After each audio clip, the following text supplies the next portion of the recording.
कोई सी भी जब हम अपने अंदर गति करते हैं, दौड़ते हैं या किसी भी तरह का अति कार्य करने पर जब हमें श्वास चल जाता है या जब हमारी हृदय की गति बढ़ जाती तो अपने आप वो पैरासिम्पैथी पता नहीं कैसे उसको फिर से नॉर्मल ले आए। उसका उत्तर उनके पास है और शास्त्रों में भी इसका एक ही उत्तर लिखा हुआ कि आप पहले आत्म साक्षात्कार को प्राप्त। सब धर्मों में भी यही लिखा, लेकिन उस बात को कोई भी धर्म मानदंड मानते हैं क्योंकि उनको मालूम ही नहीं कि ये कार्य कर सकते हैं। इस वजह से धीरे धीरे जो धर्म बड़े ऊंचे स्तर पर बनाए गए थे, बहुत ही महान इस तरह के व्यक्तित्व बनाने की जिसमें पूर्ण शक्ति थी, वो धर्म अशक्त हो और उन धर्मों का बस पाखंड रह गया, क्योंकि ये धर्म सत्ता के पीछे नहीं या पैसे के पीछे नहीं दौड़। सबसे बड़ी तो सत्ता जब हमारी अपने ही ऊपर नहीं तो और दूसरी सत्ता लेकर के करना और पैसे की इस तरह की गुलामी करना किसी भी सशक्त मनुष्य की व्याख्या नहीं करता। इसलिए हमें सोचना भी चाहिए कि आखिर कोई हिंदू, मुसलमान, क्रिश्चियन कोई भी धर्म का हो, सिख धर्म का हो चाहे बुद्ध धर्म का हो, वो कोई सभी पाप कर सकता है। उस पर धर्म का कोई बंधन नहीं पड़ता, उसके अंदर धर्म जागरूक नहीं।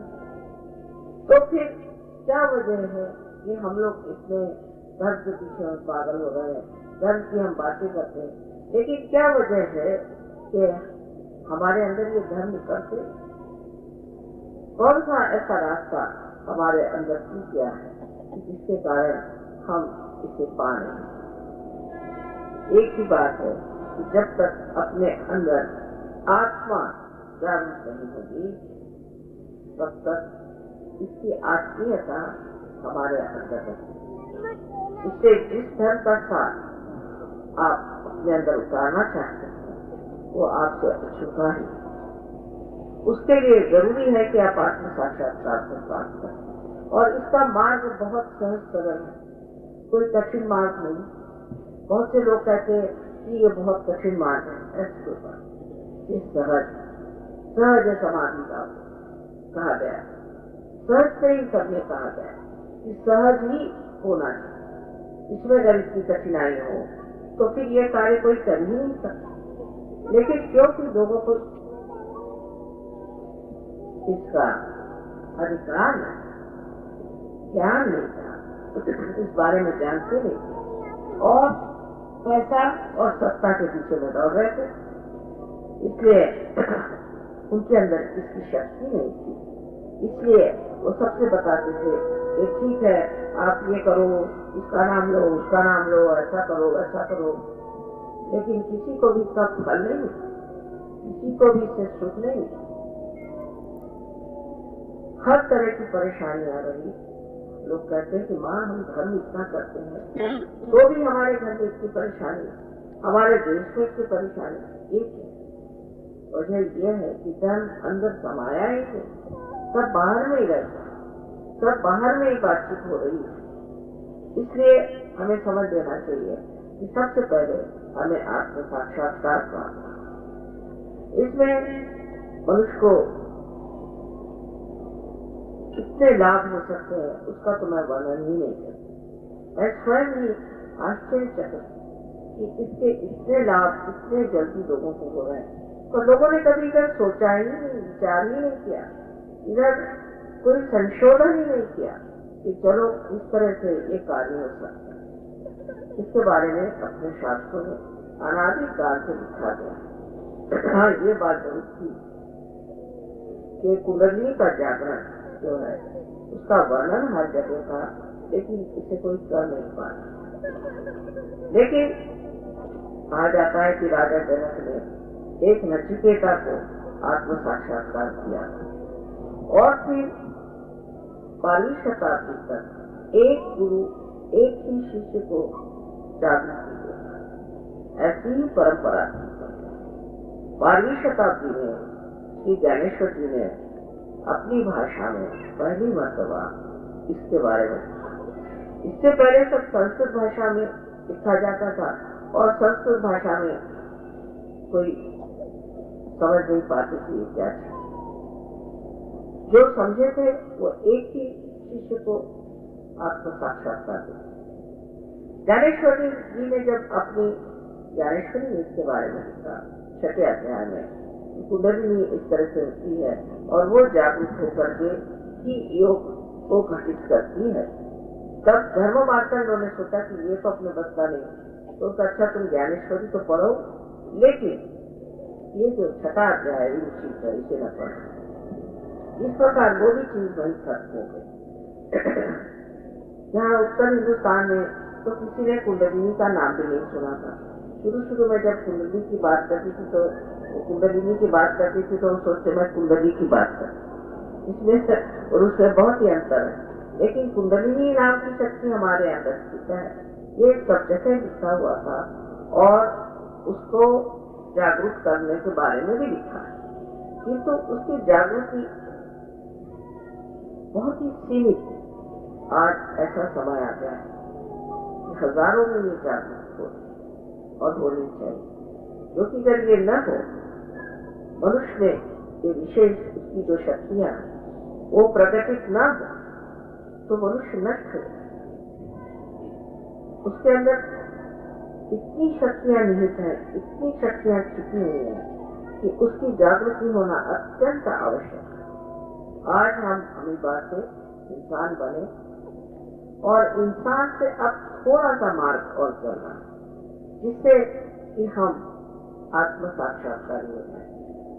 उसके प्रकाश में, आत्मा के प्रकाश में हमें अंतर दिखाई देगा कि हम क्या थे और अब क्या। पहले तो आपको जिसे विचार समाधि कहते हैं वो प्राप्त, माने आप के दिमाग में जो विचार हर समय मंडराते रहते हैं, उसकी जगह एक शांति प्रस्तावित है।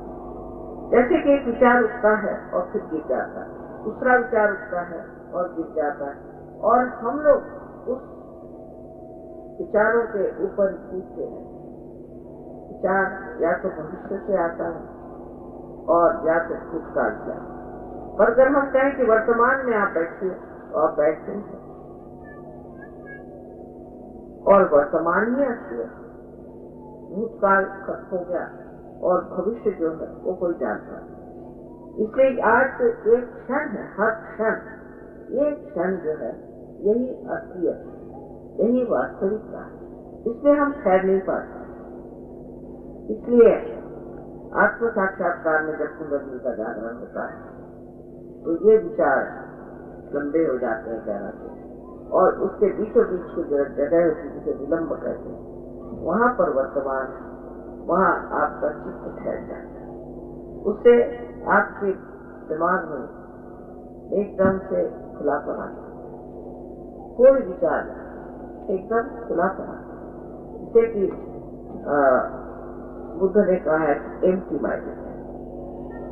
वो आने के बाद मनुष्य की दूसरी दशा होती है, जिसको कि हम कहते हैं एक स्थिति है कि जिसे निर्विकल्प समाधि है, जहाँ पर थोड़ा सा आप अपना कनेक्शन जब ठीक कर लें, इसको पूरी तरह से बना लें और अटूट हो जाए, उसके बाद आपके अंदर निर्विकल्प समाधि अपने आप आ जाती है।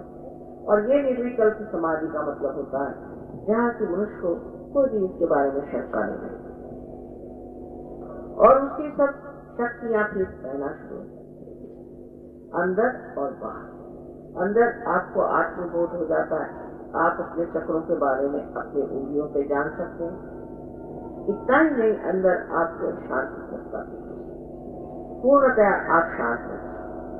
जैसे कि एक चक्का है, वो घूमते रहता है और उसका जो मध्य बिंदु है वो स्थिर हो, वो अगर स्थिर न हो तो गाड़ी चल ही नहीं सकती। इसी प्रकार आपका जो दिमाग ये चारों तरफ घूमते रहता है, वो जाकर के आपके मध्य बिंदु पर टिक जाता है, एक्सिस पे टिक जाता है।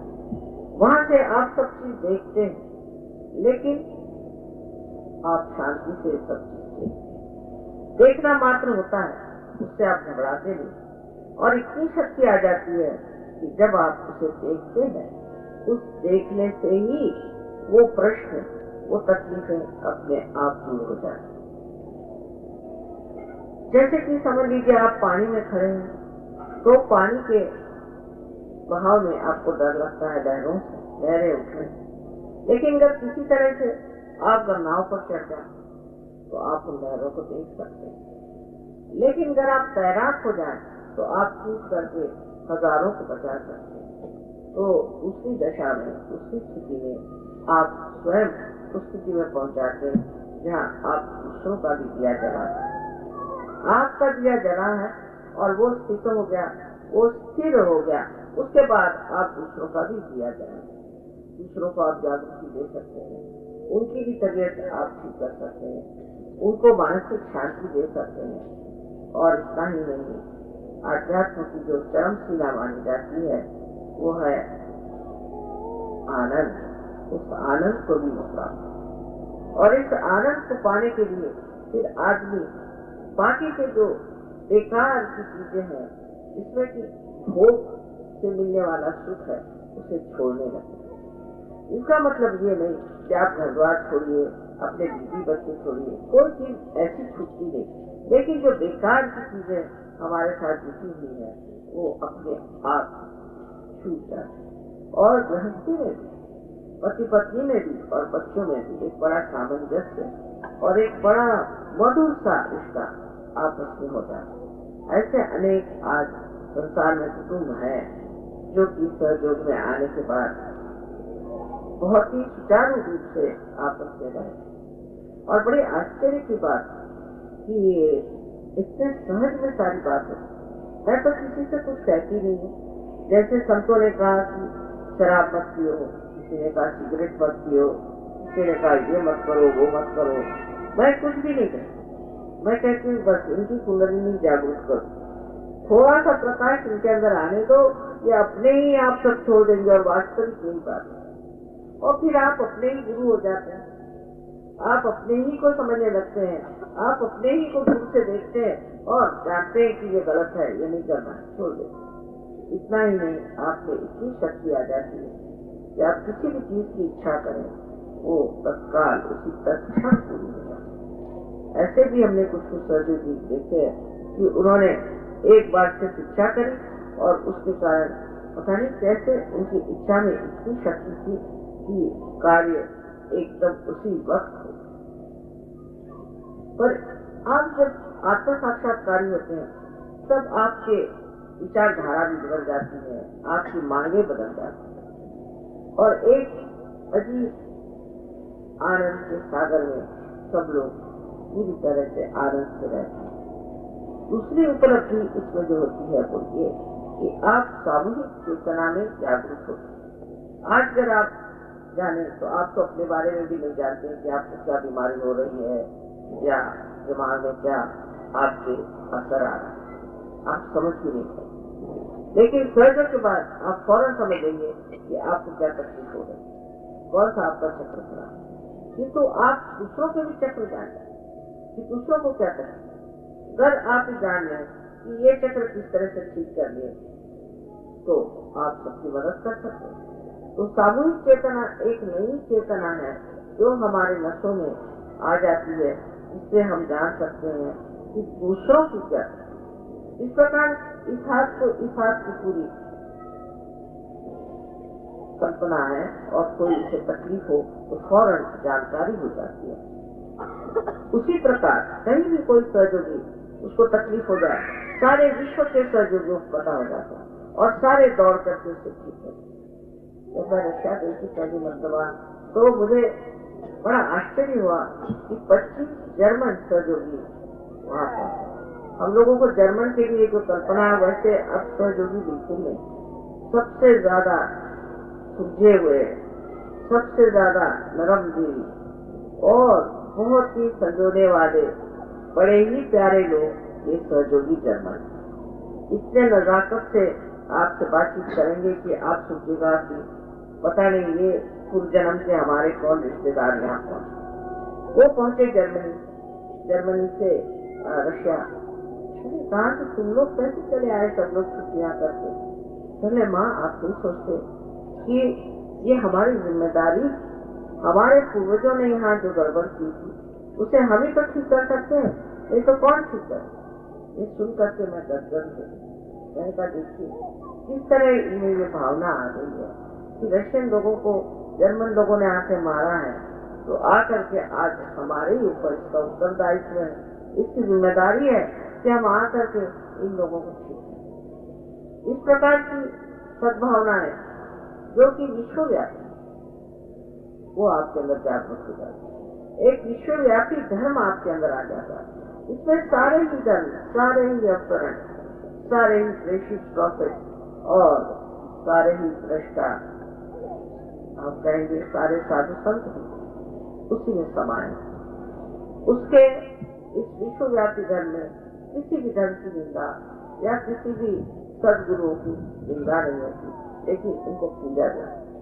आपको आश्चर्य होगा कि ईसाई लोग भी मोहम्मद साहब को पूछते, यहूदी लोग ईसा मसीह को पूछते, मुसलमान गणपति को पूछते और हिंदू लोग मोहम्मद साहब को पूछते।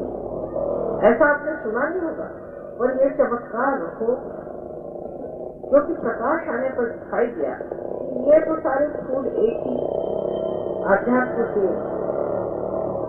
पेड़ पर आए थे और हमने इसे तोड़ दिया और इस मरे हुए फूलों को हम अपना अपना कहते हैं, हालांकि हमारे अंदर इसकी कोई सुगंध नहीं आई और लड़ रहे हैं। ऐसी बिल्कुल बात है। ये जो फूल है, इनकी जो खुशबू थी वो असलियत में आध्यात्म में है, और जब आप आध्यात्म में उतरते हैं तो वास्तविक में आप देखते हैं कि इन्हीं लोगों ने सारे कार्य किए, जिसके कारण आज सहज पनपा, इसी के कारण आज आप यहाँ जमे हुए हैं और बैठे हुए हैं, और आप एक साधक के रूप में आज आप इसे प्राप्त करना चाहते। तब हम समझते हैं कि हमें कितना इसका आभार मानना चाहिए, इसके लिए हमें कितना शुक्रिया अदा करना चाहिए कि इन लोगों ने हमारे लिए कितनी वेदनाएं सही, कितनी तकलीफें सही, और हर बार धर्म की स्थापना करने की कोशिश, पर हमने ही उसको समझा नहीं, अलग अलग उसे तोड़ दिया और आपस में लड़ने लगे। ये चीज सब खत्म हो जाएगी जैसे ही आपके अंदर आत्म साक्षात्कार आ जाए। उससे आप एकदम शुद्ध, निर्मल, खालिश हो जाए। यही खालिश की बात नानक साहब ने की। यहाँ आप शुद्ध हो, जो शुद्ध होते हैं वही असली खालिश है, और बाकी लोग अगर अपने ऊपर लगा ले कि हम आत्म साक्षात्कारी हैं, हम विशेष संत साधु हैं, इससे कोई संत साधु नहीं हो सकता, कोई खालिश नहीं। वास्तविक में होना चाहिए।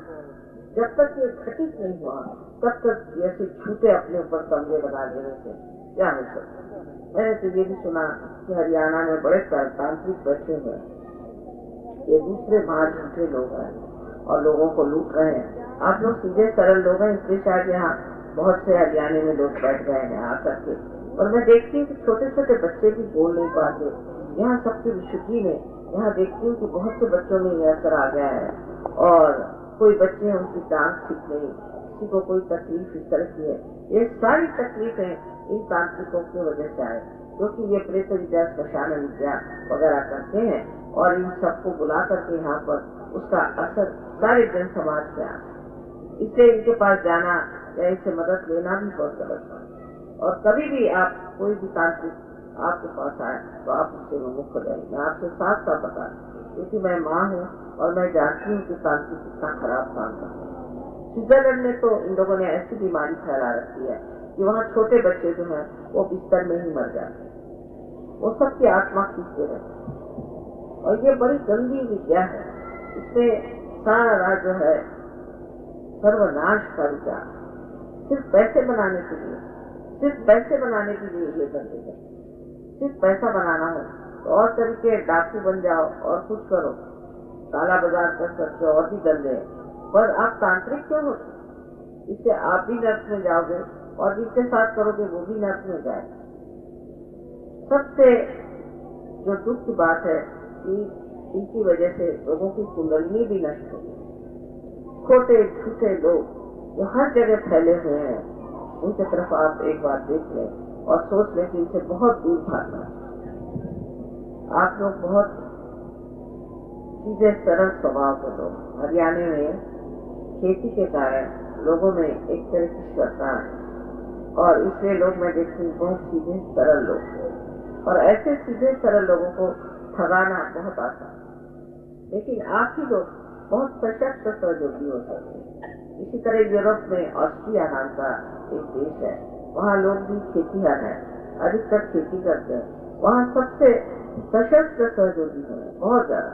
इनमें इस कदर शक्तियाँ, इतनी शक्तियाँ हैं कि मैं स्वयं आश्चर्य करती हूँ कि इन्होंने पता नहीं कहाँ से ये सब इकट्ठा कर, और बहुत ही सुलझे हुए पढ़े लिखे भी हैं और इस कदर सहयोग में लगे हुए हैं कि अब और उनके लिए कोई भी चीज महत्वपूर्ण नहीं, सहज से ही सारा कार्य कर रहे हैं।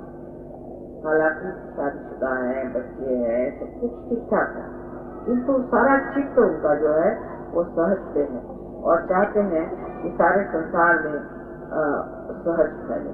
उसके लिए जो भी हो सकता है वो करते हैं। इसी प्रकार यहाँ से भी ऐसे लोग तब तैयार हो जाएंगे कि जो सारे विश्व में जाकर के संस्कार कार्य करें। आप लोगों को देख करके मुझे बहुत आनंद हुआ। इतने लोग सत्य को खोज रहे हैं, लेकिन सत्य के खोज में एक दो बातें आपको जरूर याद है। अभी एक बात है, सत्य की खोज में आपको नम्रता हो। अगर आप मेरी गर्दन पकड़ के कहें कि तुम कुंडलिनी मेरी जागरूक करो, तो कुंडलिनी जन्म मेरी करेगी। आपको नम्रता पूर्वक कहना पड़ेगा कि मुझे आपको साक्षात्कार है, नम्रता। लेकिन इनके अंदर जो दंडता है कि ये कैसे हो सकता है, अच्छा अगर हो सकता है तो लेने में क्या है? कोई आपको पैसा दे रहा नहीं, इसमें आप पैसा क्या देंगे? इतनी अनमोल चीज में आप क्या पैसा देंगे? जो आजीवन प्रक्रिया होती है उसमें क्या आप पृथ्वी को कुछ रुपया पैसा देते हैं क्या? उसको समझ में आता है। इसमें पैसा ऐसा नहीं कर सकता, इसमें सिर्फ एक शुद्ध इच्छा होनी चाहिए कि हमें आत्म साक्षात्कार करना। आत्म साक्षात्कार प्राप्त होने के लिए और कुछ करने की जरूरत है, सिर्फ आपके अंदर शुद्ध इच्छा। और फिर जिस भूमि पर आप बैठे हैं, आप तो जानते हैं कि ये एक धर्म भूमि है, योग भूमि, ये बड़ी महान है। और इस भूमि पर जाने कितने संत साधुओं ने कार्य किए, कितने अवतरण यहाँ चलकर आए हैं। इसलिए इस भूमि पर जिस पर आप बैठे हैं, इस योग भूमि पर बहुत ही आसान है कि आपको ये लाभ हो जाए और आप इसे प्राप्त करें। मैंने आपसे पहले कहा कि बुद्धि से एक चीज पर, इसलिए बुद्धि के चक्कर में इस वक्त नहीं आता। इसलिए मैंने कहा था मुझे आप प्रश्न पूछना, बुद्धि से परे इसीलिए कहा जाता है कि समर्पित होना। जब तक आप अपने अहंकार को समर्पण नहीं करेंगे तब तक कुंडली कैसे चढ़ सकती? इसका मतलब नहीं कि मुझे कुछ आप पैसा समर्पण करिए, मुझे कुछ नहीं, पर उस परम चैतन्य के सामने अपने को समर्पित रखना चाहिए। हमने आज तक क्या पाया, हमें क्या मिला है? सिवाय बात करने का हमें एक तरीका है, लेकिन और हमने दुनिया में पाया ही क्या? अभी तो पाने की बात है। तब हमें चाहिए कि नम्रता इसे हम प्राप्त करें। अगर नम्रता नहीं होगी तो बहुत कठिन, बहुत कठिन। नम्रता पूर्वक इसे आप स्वीकार करें।